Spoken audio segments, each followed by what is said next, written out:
This time on the Real Generation Gap. There were 2 movies made.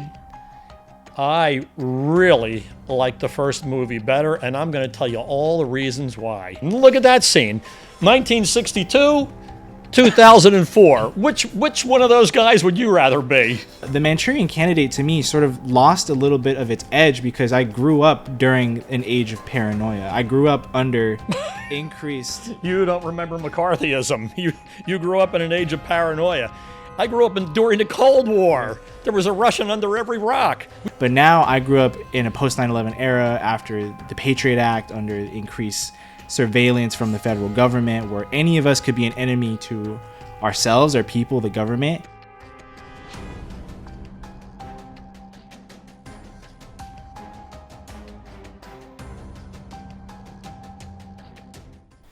Hi, welcome to the Real Generation Gap. I'm B.J. Kang. I'm Fred Satilli. And today we're reviewing The Manchurian Candidate, both Manchurian Candidates, a movie where American soldiers are captured and brainwashed by enemy powers to bring down the United States of America. Brainwashing, sleeper agents. Before MK Ultra, there was The Manchurian Candidate. I have a sentimental attachment to this movie, and the reason I do is because in the original movie, the American soldiers were captured and they were taken to Manchuria for the brainwashing.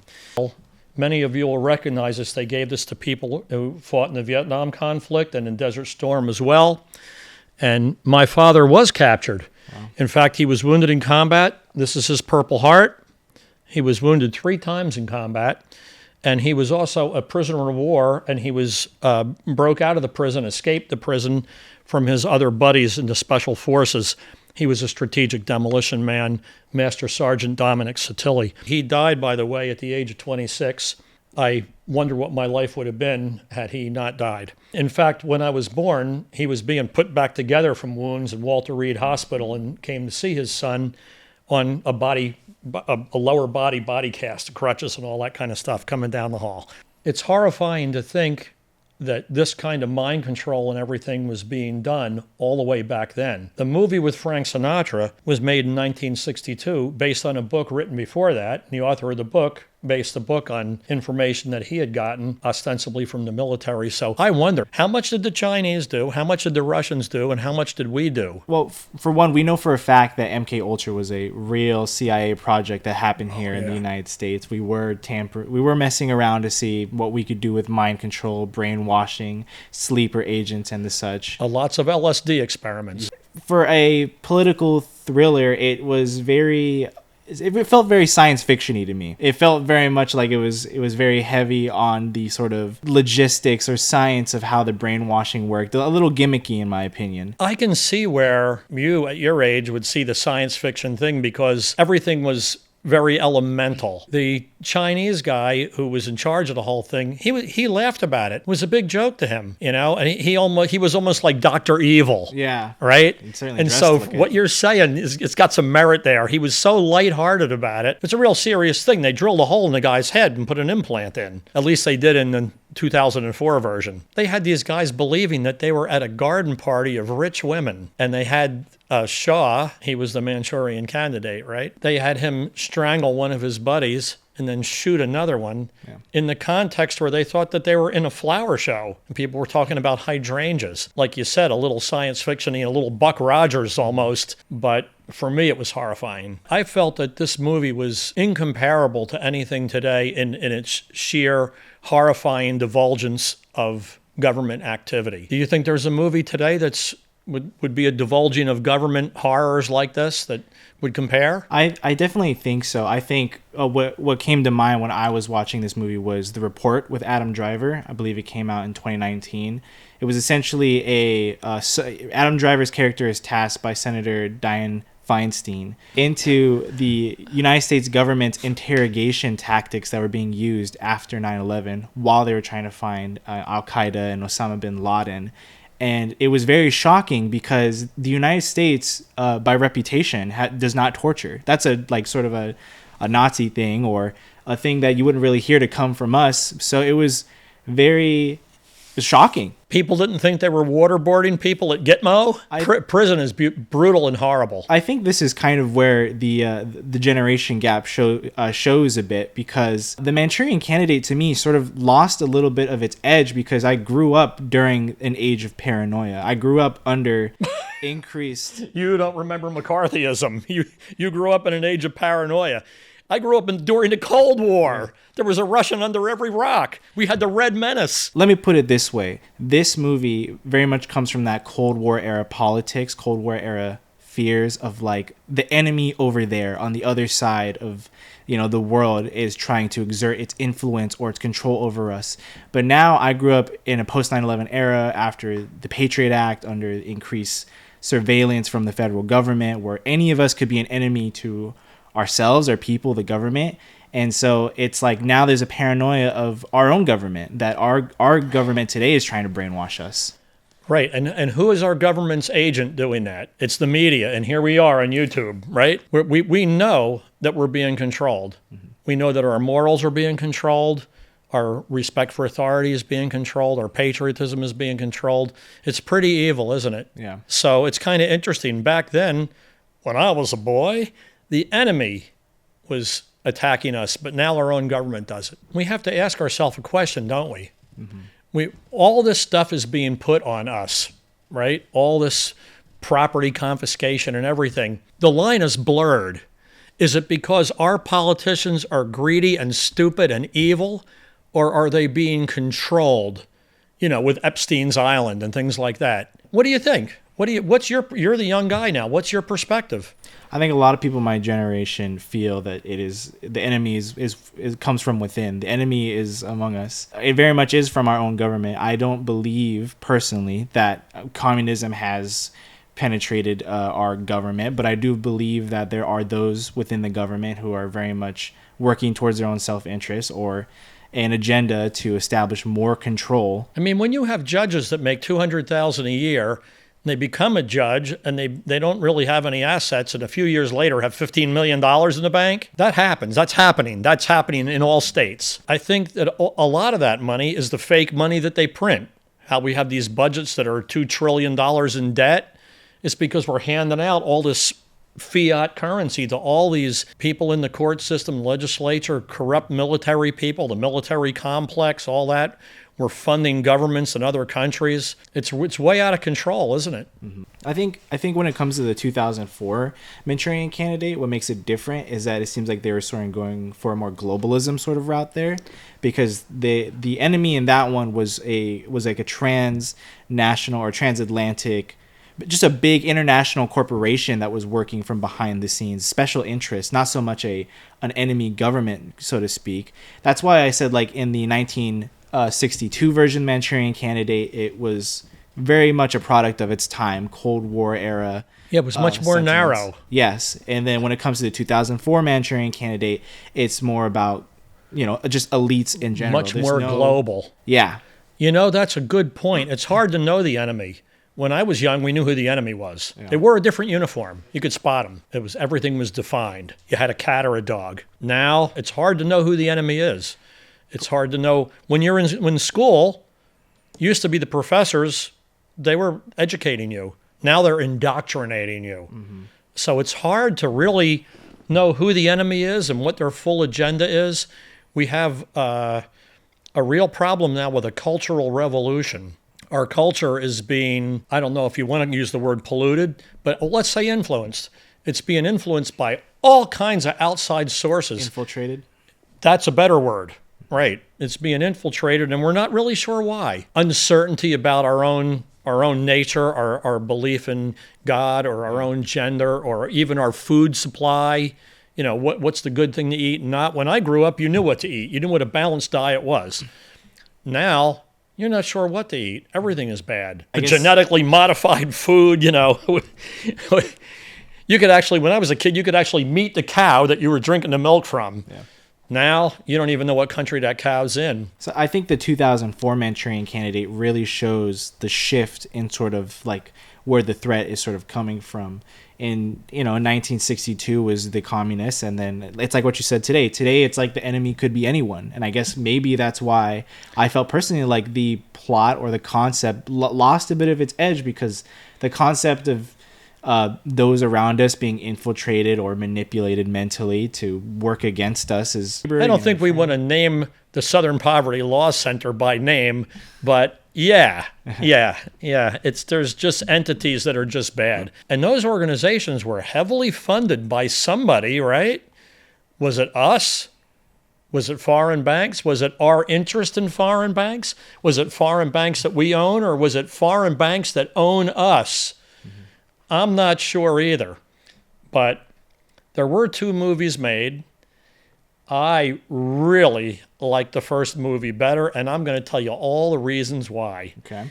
First of all, way better soundtrack.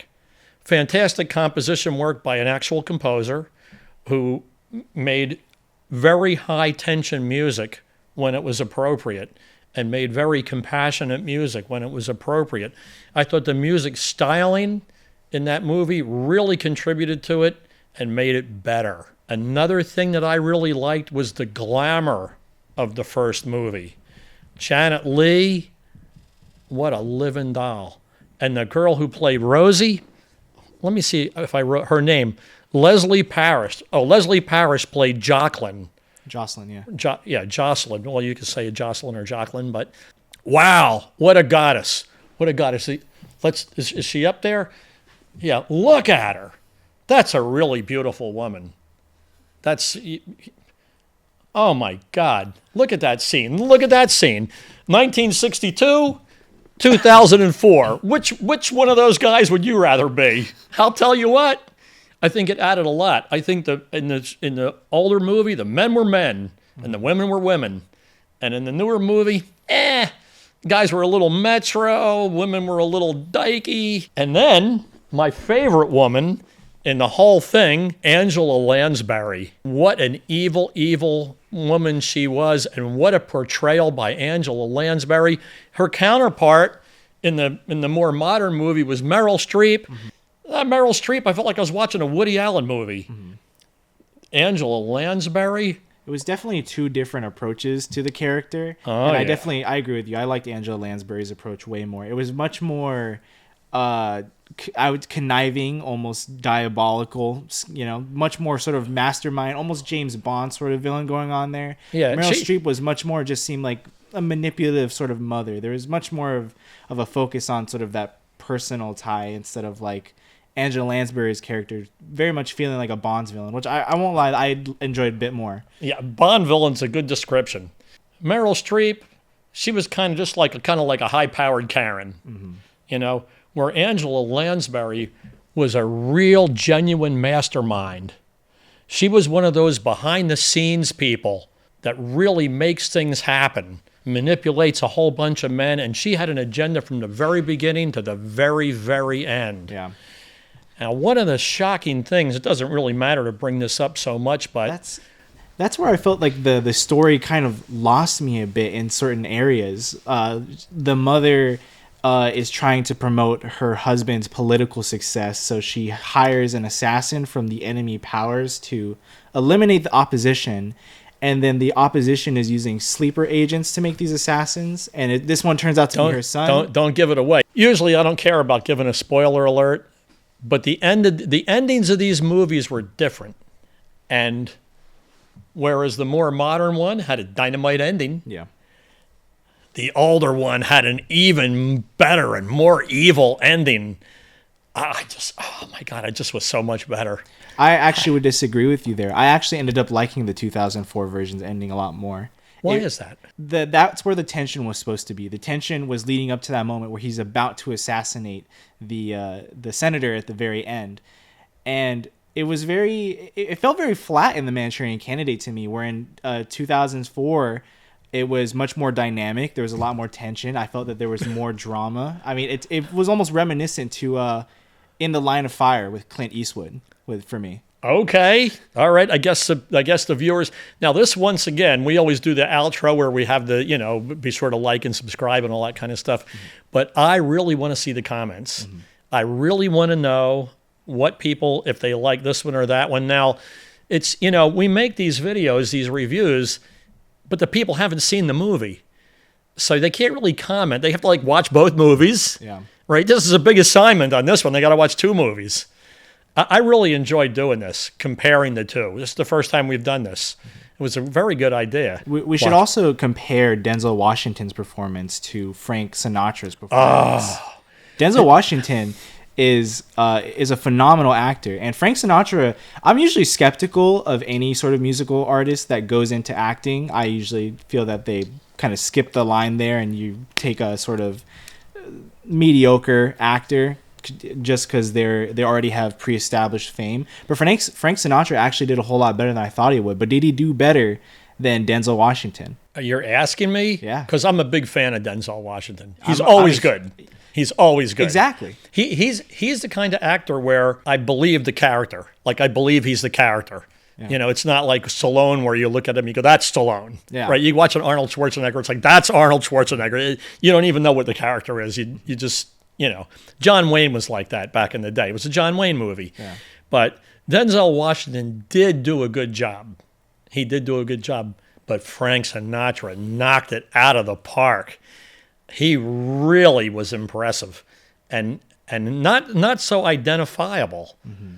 You didn't see him as the singer as Old Blue Eyes or something. Yeah. And the writing for his part was better. So he had a better script to deal with than Denzel had. And Denzel Washington, when he had the thing when he was in the train and he was all sweaty and nervous and everything like that, I wasn't buying that too much. I preferred Denzel Washington over Frank Sinatra in this one. I won't lie. I thought Frank Sinatra was very impressive in his role. I think he did a very good job of portraying a very straight-laced, sort of stern, but determined and driven army major looking to uncover this plot. However, Denzel Washington gave off the almost desperation, almost franticness to uncovering this thing. And I felt much more emotionally sort of connected to his character in the 2004 version. I thought, wow, now that's someone who's really trying to uncover this thing. Yeah, it was impossible to figure out what was going on in both movies. Yeah. It was both of the guys trying to figure it out. And really all 4 of them, because Shaw was trying to figure it out too. Yeah. He was having the dreams. Yeah, this movie is so good. It's just, everybody needs to see this. And we are all being controlled now by the media. We're being manipulated. Our culture's being manipulated. Our media's being manipulated. We're being fed, spoon-fed garbage every day, whether it's at the dinner table or on the TV. And I'm pretty sick of it. So increase your awareness, research MK Ultra, find out what's going on behind the scenes. The people who are ruling and manipulating us are just as insidious as the people and the characters in this movie. And that's how I feel about that. Yeah. I think one more thing I want to talk about, though, is when you said the glamour was much higher in the 19th, what do you mean more by that? Give me more about what that means. You don't know what glamour means? Well, I didn't feel that I didn't really feel... Look, this is a great one. In the new movie, they didn't... Look at her. You don't understand glamour, I guess. Well, I mean, she's an attractive actress, but I'm not really sure. In the new movie, he had to see the Queen of Hearts. I'm sorry, the Queen of Diamonds. They said the Red Queen, but it was always diamonds, right? They had to do it on a playing card. Yeah, this is where he's trying to break them. Right? Yeah. He said, what can 52 of these do? That's Shaw. Yeah. He's the brainwashed guy. He's the operative. Yeah, Raymond. He loves this girl, but he never had a woman in his life because he's just a military man, and he's a very conservative guy and everything, right? His mother decides for political reasons it's time for him to marry this girl. So that's the trigger card. They have a costume party. That's why Angela Lansbury had the costume in a couple scenes ago. They have a costume, and look what they dress her up at. She's the trigger, and he sees her, and oh my God. And then they get married instantly, right? They go and elope that night. The mother engineered that. It wasn't in the new movie. This is something only from the old movie. And that's part of the glamour, you would say. Oh, yeah. Yeah, but just the way the people looked. I mean, just look at this guy. Look at everything about him, everything about her. The scenes were better. The cars were better, you know? Everything now is so mediocre. We have all this algorithmic stuff. All the cars look the same because they're designed by the same computer program. Do you know every single car maker uses the same computer body design program? There's one program in the world, whether it's Mercedes, Volkswagen, Ford, or Chevy. They're all using the same design program, and that's why all the cars look the same. Oh, well, that's funny because that's the way I sort of feel when I watch black and white movies. It's like every car in that movie is like a Hudson Hornet or something like that. You know, we have in movies today, it feels like there's a richer car culture and stuff like that. You have, oh my God. You got a Volkswagen GTI that's outperforming a Porsche, for God's sake, now, right? It didn't used to be that way. They had sports cars then. Now they don't. I don't know about that because you have Camaros and Dodges. Those are and luxury like cars. They got air conditioning, cruise control. They got avoidance, stuff like that. That's not a sports car is like a gutted car. A sports car is like no carpeting, just an engine and transmission. You're sweating yourself to death. It's boy, oh man. Yeah, this movie had so much glamour in it, so much just the buildings, the rooms, the backgrounds. Everything now is so cardboard box. I would say that when it came to the character of Rosie, she felt like a smaller influence in the 1962 version than in the 2004 version. I felt like I liked the Rosie from the 2004 version a lot more. She just felt like much more present there on screen than the previous one. Yeah, that character had a better script. Yeah. That character was built in better. And why is that the case? Because now Rosie was the CIA operative. She was an agent implanted into the story too. Mm-hmm. She was implanted by our government. So the sleeper agent was one thing, but Rosie was an American infiltrator into what? Yeah. What? I'm asking you. It was a very interesting... Now you weren't sure who the enemy was because the CIA had an awareness of who Shaw was, didn't they? Mm-hmm. They put her in there. Actually, another side character to sort of bring up that I thought was fun to see was our old pal Jeffrey Wright was in the 2004 version. I'm so glad you mentioned him. He played Al Melvin in the 2004 version, and we just reviewed American Fiction, and I thought he was Asteroid City. Yeah, he was in both of those. So this is kind of like we here at the Real Generation Gap. We like Jeffrey Wright. We like Jeffrey Wright. Yeah. I guess we can and he did a good job in this movie. It was a smaller role, but I thought he did a very good job. I thought one of the cool differences is that in the 2004 version, Melvin is much more unhinged, much more he looks like he's sweating, he's been crying, he hasn't slept in a long time. Melvin, it was a much smaller, almost one scene where Melvin is apparent in the 1962 version, but in this one he's much more of a present character, and I see that they're tapping into sort of that PTSD that a lot of modern soldiers face today. I had wanted to bring that up much earlier. I'm glad you said that. I'm glad you said that acronym. They didn't have that then. Yeah. They just had battle fatigue or shell shock. Yeah. And I grew up with people on the street, Mr. Fizzerati. He was a raving maniac in our neighborhood, running around just waving his cane at cars going by for no particular reason. He was a guy who had that. He was shell-shocked, and now we diagnose it. Back then it was just poor crazy Mr. Fizzerati, we weren't aware of it. So this movie has a lot to offer. Mm-hmm. I definitely feel that this movie is still very much prevalent today. I'm not sure if it's prevalent or relevant. Relevant. There you go. Both work. I'm not sure if it's the movie that you want to see. I'm not sure if it's the first movie that you want to see when conspiracy thrillers or political thrillers come to your mind today. I think that there's a lot of stuff that we've built upon from them that I think arguably thrill me more. For sure. I'm always up for that. Yeah. The Report's a good one. I thought The Good Shepherd is also a good one. It is a good one. Yeah. And so, in my opinion, I would say it's a good movie. Would I say it's a must-watch by today's standards? I don't think so, personally. Oh, I think the 62 is a must-watch.